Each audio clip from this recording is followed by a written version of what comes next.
అయితే స్కూల్కి పంపించేసానండి. స్కూల్కి పంపించేసిన తర్వాత అయితే ప్రసాదాలు అయితే చేసేసుకున్నానండి. నేను పులిహోర, బూర్లు, సేమియా అయితే చేశాను.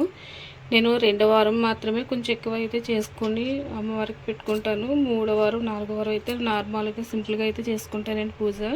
ఇంకా అమ్మవారి ఫోటో దగ్గర ఈ ప్రసాదాలు అవి పెట్టుకుందాం రండి.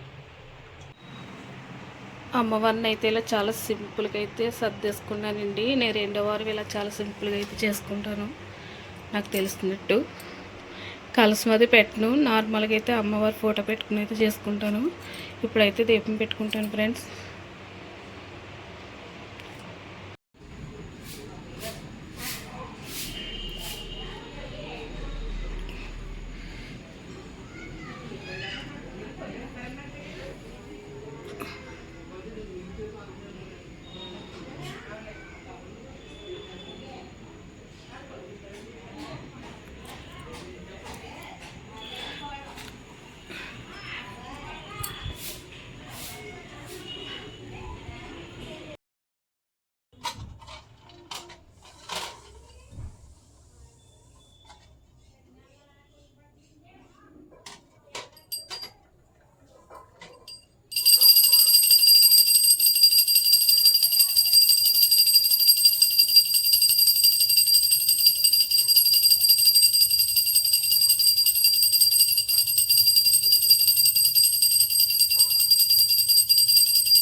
మీరు కూడా హారతి తీసుకోండి ఫ్రెండ్స్.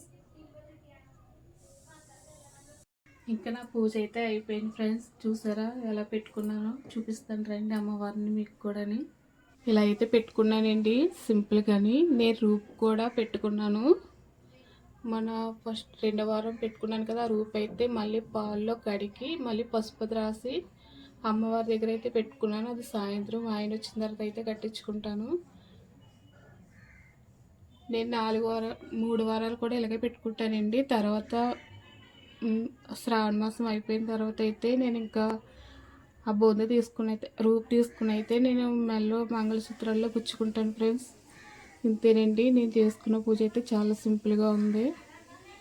నా వీడియో కనుక నచ్చితే ప్లీజ్ ఫ్రెండ్స్ లైక్ చేయండి. కొత్త వారిని చూస్తున్న సబ్స్క్రైబ్ చేసుకోండి. అందరికీ 3వ శ్రావణ శుక్రవారం శుభాకాంక్షలండి. నేనైతే పూజ అయిపోయిన పూజ. మీరు కూడా దండం పెట్టుకోండి అమ్మవారికి. అమ్మవారి ఆశీస్సులు అందరికీ ఉండాలని మనస్ఫూర్తిగా అయితే కోరుకుంటున్నాను ఫ్రెండ్స్.